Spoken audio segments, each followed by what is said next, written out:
رب اشرح لي صدري ويسر لي امري واحلل عقدة من لساني يفقهوا قولي.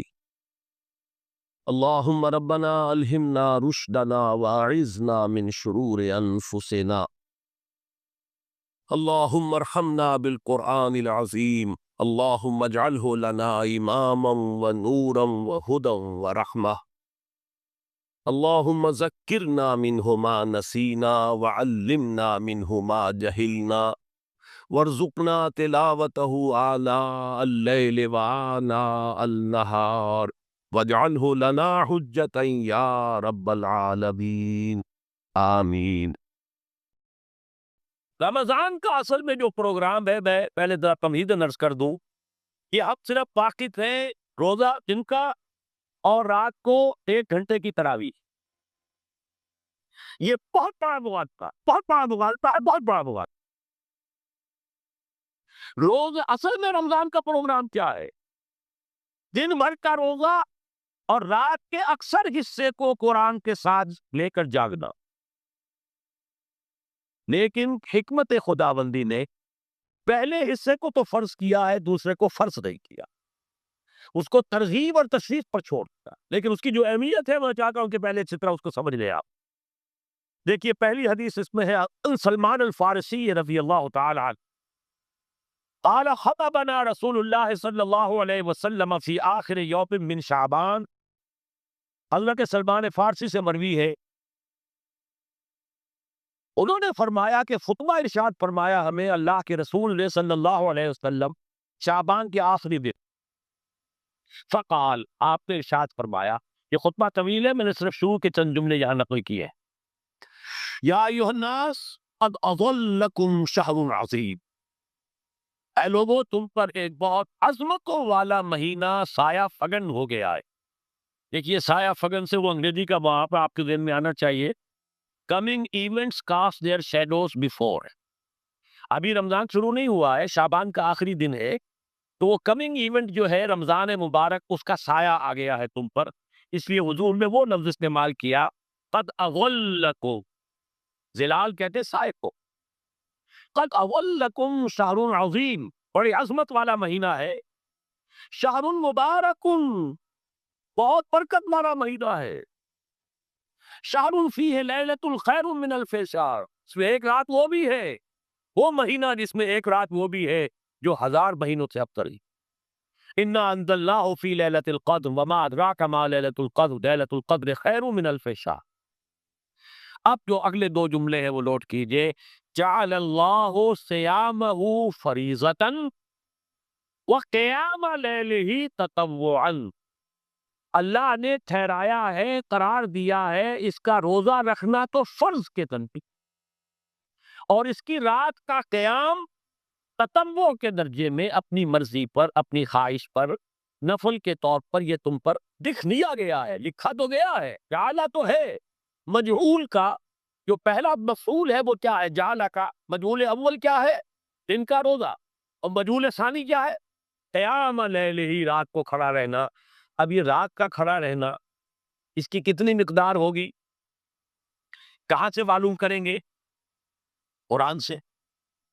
جب یہ لفظ آیا ہے سورہ مزمل میں، یا ایھا المزمل قم اللیل الا قلیلا نصفہ او انقص منہ قلیلا او زد علیہ ورتل القرآن ترتیلا، یہ معنی ہے اے یہاں کپل پہ لمٹ کر لیٹنے والے، کھڑے رہا کرو رات کو سوائے اس کے تھوڑے سے حصے کے، یعنی آدھی رات یا اس میں تھوڑا سا کم کر لو، جسے پھر کہا مفسرین نے 1/3 رات کم سے کم، اور زد علیہ، یا آدھی پر بھی کچھ زیادہ کرو، یہ 2/3 رات ہو گیا۔ وَرَتِّلِ الْقُرْآنَ تَرْتِیلًا، اور قرآن کو اتارا کرو تھوڑا تھوڑا، تھوڑا یہ ترتیل، تفریل، تنزیل، جیسے قرآن تھوڑا تھوڑا محبت پر نازل ہوا صلی اللہ علیہ وسلم، ایسے ہی تھوڑا تھوڑا تھوڑا قرآن اپنے اندر اتارو، ہے پر اتنا اپنے ذہنوں میں اتارو، اپنے قلب میں اتارو، اس کے لیے رات کو کھڑے رہو، اور قیام اللیل کم سے کم 2/3 شب کے اوپر اطلاق ہوگا، اس سے کم پر تو اطلاق ہے ہی نہیں۔ اگلی حدیث پڑھیے۔ اور یہ ہے جو عام طور پر ہر مسجد میں بھی آج کل خوب یہ گونج رہی ہوگی، حدیث بیان ہوتی ہے، اس لیے کہ بخاری اور مسلم دونوں میں موجود ہے، متفق علیہ روایت ہے۔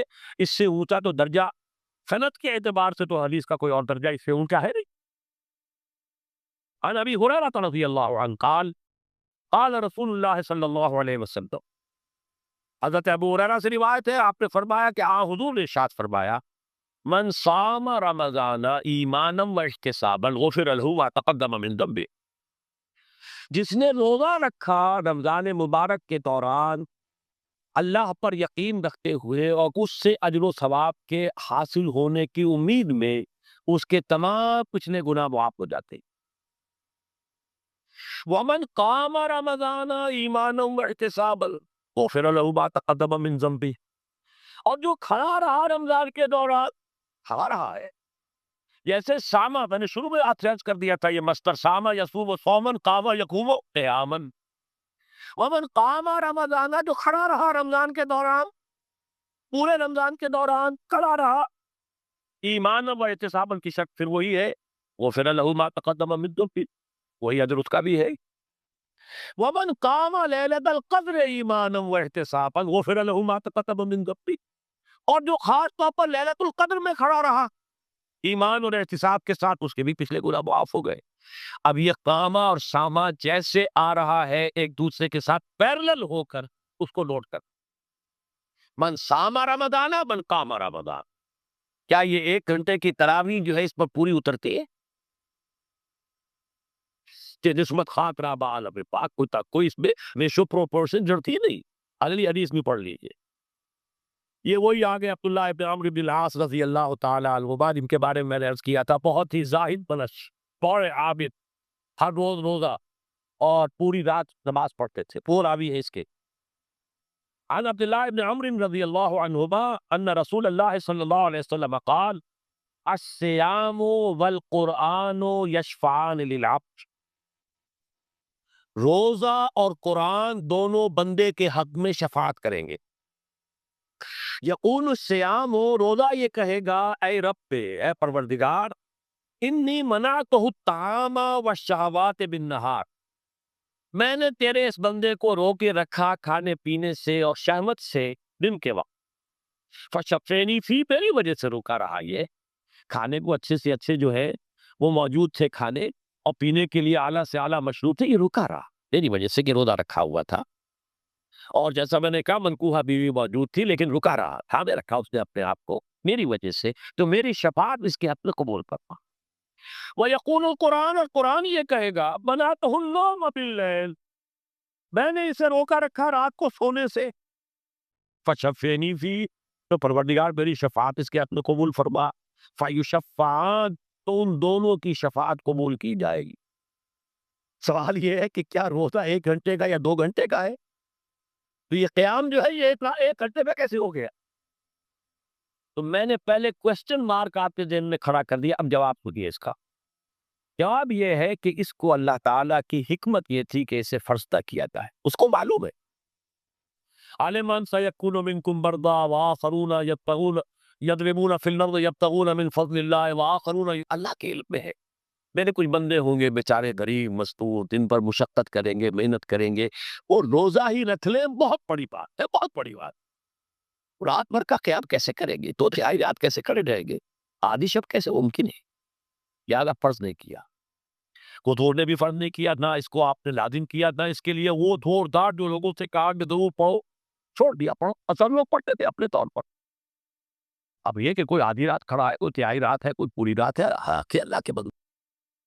لیکن 3 دن حضور نے یہ باجماعت نماز پڑھا دی، لیکن پڑھائی ہے وہ تہجد کے وقت، یعنی لوگ رات کے وقت جو بھی ہے کھڑے ہیں، جاگ رہے ہیں، قرآن پڑھ رہے ہیں، لیکن یہ کہ خاص تہجد کے وقت آپ اپنے حجرے سے برآمد ہوئے تو لوگ جمع ہو گئے، آپ کے گرد جمع ہو گئے۔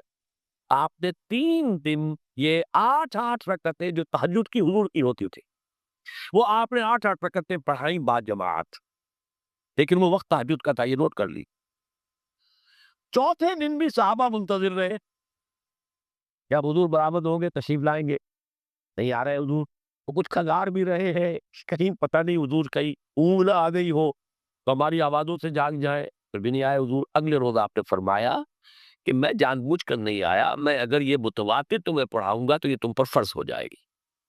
یہ ہے وہ رافت اور رحمت، بالمومنین رؤوف الرحیم، جو اللہ تعالیٰ کی شان ہے رحمان الرحیم ہونے کی۔ بالمومنین رؤوف الرحیم، یہ محمد الرسول اللہ بھی ہے، تم پر یہ سختی جو ہے یہ تمہارے لیے قابل برداشت نہیں ہوگی، لہذا میں نے یہ 3 دن سے پڑھائی ہے، اگر مسلسل پڑھاتا تو فرض ہو جاتا۔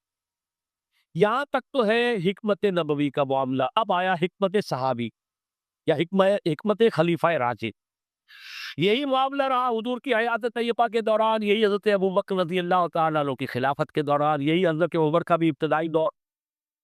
لیکن دور خلافت عمر فاروق کے دوران یہ واقعہ آیا کہ حضرت عمر داخل ہوئے مسجد میں، دیکھا رات کے وقت ابھی کوئی باجماعت تراویح کا کوئی انتظام نہیں تھا۔ آپ نے دیکھا کچھ لوگ مسجد کے اس کونے میں کھڑے ہیں، ایک حافظ ہے، سادے تو حافظ نہیں ہوتے تھے نا، تو کوئی حافظ ادھر، انہوں نے 5 6 7 8 آدمیوں نے کسی حافظ سے گزارش کی، وہ انہیں قرآن سنا رہا ہے، وہ کھڑے سن رہے ہیں۔ کوئی دوسرے کونے میں ایک دم کٹا ہے، کوئی تیسری طرف ہے، کہیں ہے، تولیوں کے اندر لوگ جو ہے وہ قیام اللیل کا حق ادا کر رہے ہیں۔ آپ نے فرمایا کیا ہی بہتر ہو کہ یہ سب جمع ہو جائیں کہ امام کے پیچھے، اور پھر یہ کہ اسے عشاء کے ساتھ متصل رکھ دے، تاکہ جس کو کہتے ہیں عربی میں ما لا یطلب کلہ لا یترک کلہ، اگر کوئی شے کل کی کل حاصل نہیں ہو سکتی تو کوئی شخص بھی مسلمان بالکل محروم نہ رہ جائے، کم سے کم یہ 20 رکعت تراویح تو پڑھے اور قرآن سن لے، تاکہ کسی نہ کسی درجے میں تو اس کا بھی حصہ ہو جائے اس کی برکات میں سے۔ یہ ہے حکمت حضرت عمر فاروق کے فیصلے کی۔ اور چونکہ حضور نے فرمایا علیکم بسنتی و سنت الخلفاء الراشدین المہدیین، تم پر لازم ہے کہ میری سنت کو اور میرے خلفاء راشدین کی سنت کو مضبوطی سے پکڑو۔ یہ وجہ ہے کہ فقہائے اربعہ جو ہیں ہمارے، وہ سب کے سب اس کو واجب کے درجے میں رکھتے ہیں، اس لیے کہ یہ فیصلہ حضرت عمر کا، عمر خلیفہ راشد ہے رضی اللہ تعالی عنہ، لہذا یہ نظام بن گیا تراویح کا۔ اب میں اس کی نفی نہیں کر رہا، لیکن جو شخص سمجھتا ہے کہ اس سے اصل حکمت اور غرض و غایت پوری ہو گئی، وہ مغالطے میں مبتلا۔ یہ تو علی الاقل کم سے کم اس درجے میں کہ ہر مسلمان کم سے کم اس درجے تک تو جو ہے وہ کچھ نہ کچھ حظ حاصل کر ہی لے، اور وہ اس سے محروم نہ ہو، بالکل ہی۔ ما لا یدرک کلہ لا یترک کلہ، اس درجے میں حضرت عمر کا فیصلہ ہے، اور اسی کی وجہ سے ہمارے خلفاء، ہمارے جو ائمہ اربعہ انہوں نے قبول کیا ہے۔ اور یہی اس مسئلے کا حل ہو جائے گا جو اہل حدیث حضرات اس کے اوپر جو ہے چیلنج بھی شائع کرتے ہیں، کوئی ثابت کر دے حضور سے 20 رکعتیں تو ہم اتنے لاکھ، ہم بھی کہتے ہیں کہ حضور سے ثابت نہیں ہے، کون کہتا دعویٰ ہی نہیں، یہ تو حضرت عمر کا فیصلہ ہے۔ حضرت عمر کا فیصلہ، خلیفہ راشد کا فیصلہ، اس کو امت نے قبول کیا ہے، لہذا وہ نظام ہے، رہے گا۔ اور یہی جو ہے آپ کو معلوم ہے، حالانکہ یہاں اکثریت جو ہے وہاں پر وہ اہل حدیث حضرات کی ہے سعودی عرب میں، حرمین میں وہی 20 رکعت تراویح ہوتی، اس لیے کہ وہ ان کا جو آفیشل مسلک ہے وہ مسلک حنبلی، حنفی نہیں ہے، حنبلی مسلک میں بھی یہی ہے، شافعی میں بھی یہی ہے، مالکی میں تو 36 تک کی روایتیں موجود ہیں، 36 رکعت۔ لیکن یہ ہے کہ یہ ہے وہ 20 رکعت تراویح کا معاملہ، اس کی نفی میری بات سے نہ سمجھ لیجیے گا، وہ ٹھیک ہے، حضرت عمر کا فیصلہ ہے۔ پھر یہ کہ یہ آسان ترین ہے کہ عشاء کے ساتھ ہی متصل پڑھ لی، اور آج تو ہماری نیند کا کوئی حصہ اس میں جاتا ہی نہیں، کون سوتا ہے اس سے پہلے، سوال ہی پیدا نہیں ہوتا۔ لیکن یہ جو کہہ رہے ہیں کہ قرآن کہے گا میں نے اسے نیند سے روکے رکھا، اس کا حق کہاں ادا ہوا؟ اس کا حق تو ادا ہوگا کہ تہائی ورنہ نصف شب کے لگ بھگ آپ جاگے قرآن کے ساتھ۔ اب سمجھیے اس کی غرض و غایت کیا ہے۔ اگر قرآن رمضان کا یہ توبونہ پروگرام سامنے آ گیا، اصلاً جو مطلوب ہے دن بھر کا روزہ اور رات کے اکثر حصے کا کم سے کم نصف شب جو ہے اس میں جاگنا قرآن کے ساتھ، اب اس کی جو حکمت اور غرض و غایت ہے وہ بھی اب آپ 2 درجوں میں سمجھ۔ رمضان کا تو اچھا پروگرام، دن میں روزہ رکھو، اس روح کو مزمحی کرو، اس روح کو مزمحی کرو گے، اس نے جسم کو مزمحی کرو گے، حیوانی وجود کو، تو ہی اس روح کو کچھ ریلیز ملے گا۔ بھاری بوجھ کسی کے قدموں میں بڑا ہوا ہے، وہ کیسے اوپر اٹھے گا؟ ذرا اس کے نیچے جو وزن ہے، لنگر بھاری ہے، جہاز کا کیسے چلے گا؟ لنگر تو اٹھاؤ۔ تو اس طریقے سے وہ ذرا بوجھ سے اس کو تھوڑا سا لیک کو، رات کو کھڑے ہو جاؤ، اب اپنی روح پر نازل کرو اللہ کے کلام۔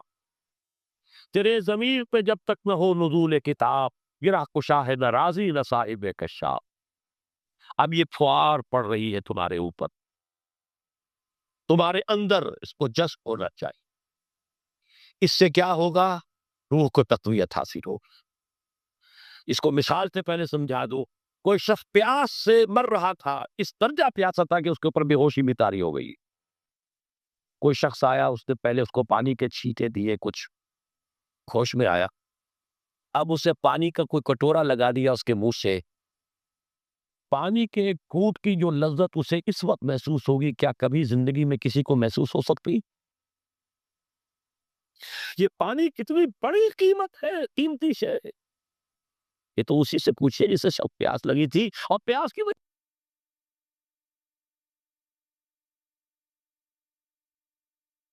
تو بچے ہیں، لہذا ہمیں وہ پیاس محسوس ہی نہیں ہوتی کہ یہ بھی واقعی میرے اندر کوئی پیاس ہے.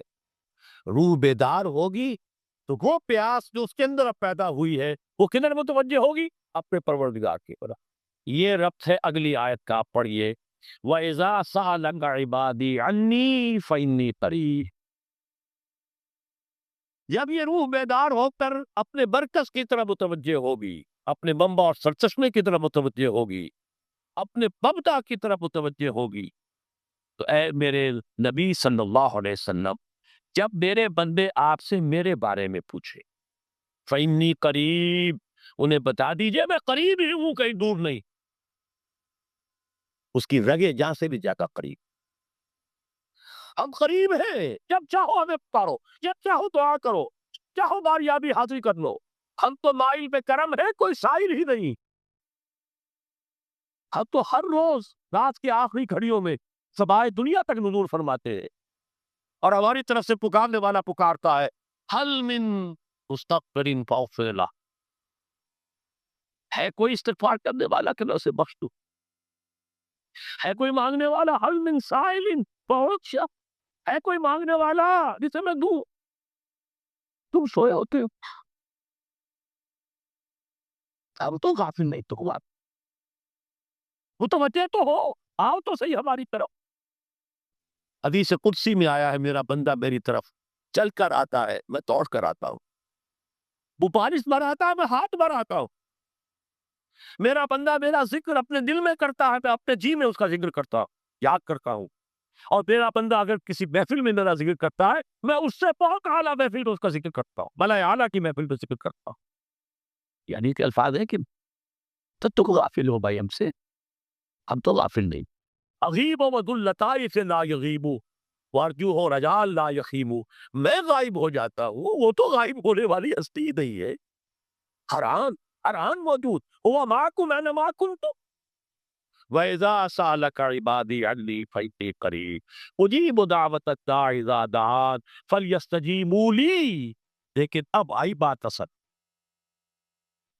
یہ دو طرفہ بات ہوگی. مجھ سے دعا کرو، کسی وقت کی پابندی نہیں، کسی جگہ کی پابندی نہیں، ناپاکی کی حالت میں ہو تب بھی دعا کر سکتے ہو.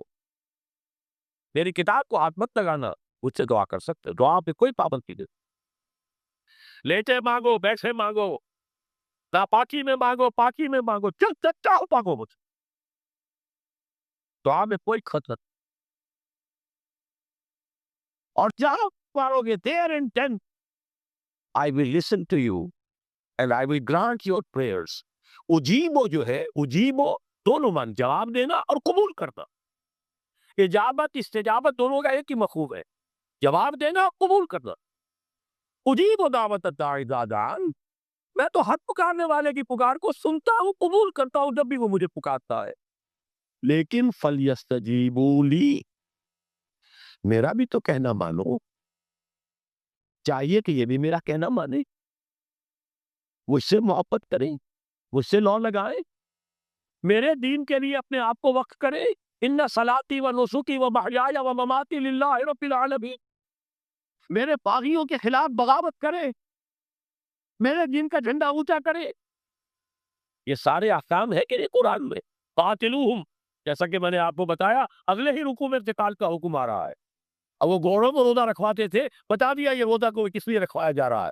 اگلے ہی رکوع کے اندر حکم ہے، قاتلوا فی سبیل اللہ الذین یقاتلونکم وقاتلوہم حتی لا تکون فتنۃ ویکون الدین للہ. اللہ کے لیے دین ہو جائے، پورا کا پورا نظام اللہ کے تابع آ جائے، اس کے لیے پہلے دعوت دو، محنت کرو، جد و جہد کرو، اس دعوت کے نتیجے میں جمعیت فراہم کرو۔ جب جمعیت اتنی ہو جائے کہ پھر اس باطل نظام کے خلاف بغاوت کر سکو تو کرو بغاوت۔ اگر باطل نظام کے خلاف بغاوت نہیں کرتے ہو تو پھر ہم سے بغاوت ہے تمہاری۔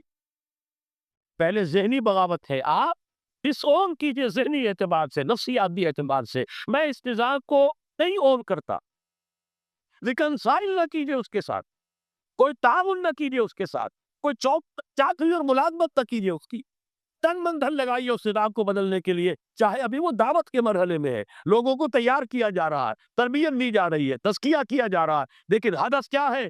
تاکہ اللہ کا دین غالب۔ فَلْيَسْتَجِيبُوا لِي، میرا بھی تو کہنا سنے اور مانے۔ میں جہاد کا حکم دیتا ہوں تو جہاد کرے، میں اقامت دین کا حکم دیتا ہوں اقیم الدین تو اس کے لیے کھڑے ہو جائے، میں قتال کا حکم دوں تو قتال کرے۔ فَلْيَسْتَجِيبُوا لِي وَلْيُؤْمِنُوا بِي، اور مجھ پر ہی اپنا ایمان پختہ رکھے، توکل کرے تو مجھ پر کرے، محبت کرے تو مجھ سے، راضی رہے تو میری تقدیر پر راضی رہے، توکل ہو، راضی برضائے رب ہو، اطاعت ہو، جب تک یہ ساری چیزیں اللہ کے لیے نہ ہو جائے۔ والذین آمنوا اشد حبا للہ، اصل میں تو مومن وہ ہوتے ہیں جو سب سے بڑھ کر شدید ترین محبت اللہ سے کرتے۔ قل ان کان آباؤکم وابناؤکم واخوانکم وازواجکم وعشیرتکم واموال اقترفتموها وتجارۃ تخشون کسادها ومساکن ترضونها احب الیکم من اللہ ورسولہ وجہاد فی سبیلہ فتربصوا حتی یاتی اللہ بامرہ واللہ لا یہدی القوم الفاسقین۔ اے نبی ان سے کہہ دیجئے اگر تمہیں اپنے باپ، اپنے بیٹے، اپنے بھائی، اپنے اسپاؤسز، بیوی کے لیے شوہر، شوہر کے لیے بیوی، اور رشتے دار، اور تمہارے وہ مال جو تم نے بڑی محنت سے جمع کیے ہیں، تمہارے وہ کاروبار جن کا تمہیں اندیشہ ہوتا ہے کہ کساد بازاری نہ ہو جائے، کہیں پر جو ہے ریسیشن نہ آ جائے، اور تمہارے وہ مکان اور محلات جو تم نے بنائے ہیں، اگر یہ 8 چیزیں محبوب تر ہیں اللہ سے اور اس کے رسول سے اور اس کی راہ میں جنگ کرنے سے، جہاد سے، تو جہاں دفع ہو جاؤ، بیٹھو وہاں جہاں تک کہ ہم اپنا فیصلہ سنا دے۔ اور اللہ ایسے فاسقوں کو، ایسے ناہنجاروں کو ہدایت نہیں دیتا۔ یہ ہے قرآن آیت نمبر 24 سورہ توبہ۔ فَلْيَسْتَجِيبُوا لِي وَلْيُؤْمِنُوا بِي لَعَلَّهُمْ يَرْشُدُونَ۔ اب وہ لفظ آ گیا رشد۔ دیکھیے پہلے آیا تھا لَعَلَّكُمْ تَتَّقُونَ، روزہ، مجرد روزہ تقوی پیدا کر دے گا، ضبط نفس، اور ضبط نفس بھی وہ جو حکم خداوندی کے تابع ہے۔ یہ روزے کی ریاضت ہے، روزے کی ریاضت کا حاصل۔ رمضان کے روزے کے ساتھ قیام اللیل کا دو گنا پروگرام، دن میں روزہ، رات کا قیام قرآن کے ساتھ۔ اس کا پہلا نتیجہ کیا ہے؟ لعلکم تشکرون، تاکہ قرآن کی عظمت منکشف ہو جائے، قرآن کی قدر و قیمت سے تم آگاہ ہو جاؤ، تمہیں معلوم ہو جائے کتنی بڑی دولت ہے جو اللہ نے دی ہے۔ اور آخری بات یہ، جب تمہاری روح بیدار ہو جائے گی، اپنے مالک کے ساتھ ہم کلام ہوگی، اسی کا نام دعا۔ دعا ہے جس کے بارے میں حضور نے فرمایا الدعاء مخ العبادہ، یہ عبادت کا جوہر ہے۔ الدعاء هو العبادہ، دعا ہی تو اصل عبادت ہے۔ یہ دعا ہی تو ہمیں میسر نہیں ہے، 17 رکعتیں پڑھنی ہیں ہم نے عشاء کی، لیکن اللہ کے ساتھ کوئی لوح نہیں لگی، ادھر کی ادھر کی سوچیں آ رہی ہے 17 رکعتیں پڑھی ہو یا 7 پڑھی ہو، 10 پڑھی ہو، آپ کو اجر ملے گا، لیکن آپ کو دعا کی نصیب نہیں ہوئی۔ دعا کب ہوتی ہے؟ بقول اقبال، یہ جو میرے اندر ہے تھائنائڈ ایگو، انائے صغیر، انا میں، یہ چھوٹی سی انا ہے، اس انائے کبیر، اس انائے کبیر کے لیے سب سے بڑی جو مظہر آیت ہے قرآن مجید میں وہ سورہ طٰہٰ، اننی انا اللہ لا الہ الا انا، میں ہوں وہ اللہ جس کے سوا کوئی نہ، اننی انا اللہ لا الہ الا انا، یہ ہے فاعبدنی واقم الصلاۃ لذکری، یہ انائے کبیر ہے، انفائنائٹ ایگو، اللہ انا اللہ، بگ انا، اور یہ چھوٹی سی انا ہے، انا میں، جب یہ انائے صغیر انائے کبیر کے روبرو آتی ہے، ہم کلام پر، یہ ہے دعا۔ اگر یہ جاگی ہی نہیں، بیدار ہوئی نہیں، ہم کلام ہوئی نہیں، وہ دعا تو حاصل نہیں ہوئی۔ مخ عبادت جو ہے، جوہر عبادت کا حاصل نہیں ہوا۔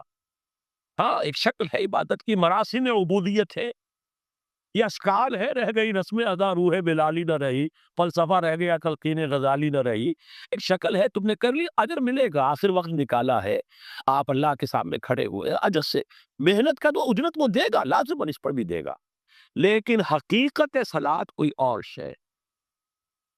اسی لیے کہا محمد رسول اللہ علیہ صلی اللہ علیہ وسلم الصلاۃ معراج المومنین، اہل ایمان کے لیے یہ معراج کے درجے کی شے ہے۔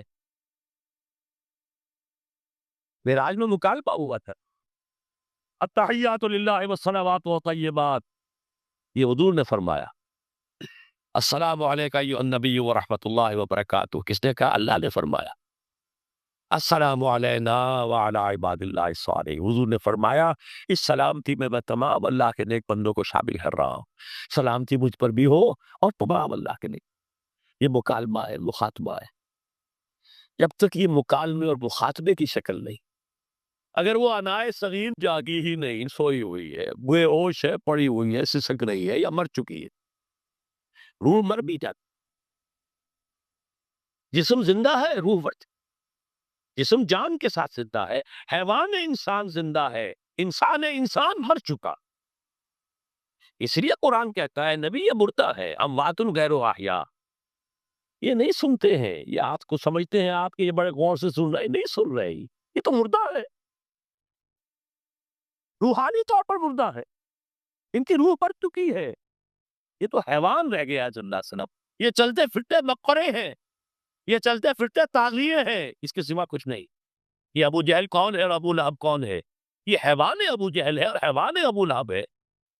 ظاہر بات ہے کہ آنکھ تو کتے کی بھی ہے اور بلی کی بھی ہے، اور کان کتے کے بھی ہے، بلی کے بھی ہے، کتا بھی دیکھ کر گاڑی آ رہی ہے تو اپنے آپ کو بچاتا ہے، تم نے بچا لیا تو کون سا بڑا کمال کیا۔ وہ اندر کا انسان مر چکا ہے، یہ انسان اندر کا روحانی وجود یا مر چکا ہے یا سسک رہا ہے یا دبا ہوا ہے، بے ہوش ہے، یہ بیدار ہو اور ہم کلام ہو، افلاق سے آتا ہے نالوں کا جواب آخر، کرتے ہیں ستاب آخر، اٹھتے ہیں ایجاب آخر، آتا ہے، اللہ جواب دیتا ہے، اجیب دعوت الداعی اذا دعان، روحانی کان کھلے ہو تو تم جواب کھلو گے، ان کانوں سے نہیں، وہی جب محمد پر آئی تھی ان کانوں سے نہیں آئی تھی، وہ دل پر اتری تھی براہ راست، فَإِنَّهُ نَزَّلَهُ عَلَىٰ قَلْبِكَ، ان کانوں کا ان آنکھوں کا سوال نہیں ہے، وہ دل پر براہ روح ہے محمدی پر، یہ روح، اسی لیے وہی کو بھی روح کہا گیا ہے، لانے والا بھی روح، الروح الامین، جس پر لایا گیا وہ بھی روح ہے محمدی، جس کا مسکن ہے قلب محمدی، اور جو لائی گئی وہ بھی روح ہے۔ وَكَذَلِكَ أَوْحَيْنَا إِلَيْكَ رُوحًا مِّنْ أَمْرِنَا، یہ قرآن ہم نے نازل کیا، ایک روح ہے، اے محمد جو آپ بتاتے کہ مَا كُنْتَ تَدْرِي مَا الْكِتَابُ وَلَا الْإِيمَانُ، اس سے پہلے تو آپ کو کچھ پتہ نہیں تھا، کتاب کیا، شریعت کیا، ایمان کیا، وَلَٰكِنْ جَعَلْنَاهُ نُورًا، ہم نے اس قرآن کو نور بنا کر آپ پر اتارا ہے، یہ ہے، اس کے لیے ہے اصل رشد، اب آخری لفظ آیا رشد، یہ گویا کہ جو مختلف الفاظ ہیں قرآن میں، کامیاب، فائزون، اولئک هم الفائزون، ٹھیک ہے، فوز، کامیابی تک پہنچنے والا، اولئک هم المفلحون، یہ ایک اور لفظ ہے، لیکن راشدون یہ چوٹی کا لفظ ہے، اسی لیے صحابہ کے لیے آیا اولئک هم الراشدون سورہ الحجرات میں، اسی لیے انسانوں میں سے نبیوں کے بعد سب سے اونچے چوٹی کے انسان ابو بکر، عمر، عثمان، علی، ان کے لیے آیا خلفاء الراشدون، علیکم بسنتی وسنت الخلفاء الراشدین المہدیین، یہ رشد ہے، رشد تک پہنچنا ہے کوئی یہ کام ہے، اور یہ ہے اصل حاصل صیام و قیام رمضان کا، اولئک هم الراشدون، اللہم ربنا اجعلنا منہم، اللہم ربنا اجعلنا منہم، اللہم ربنا اجعلنا منہم۔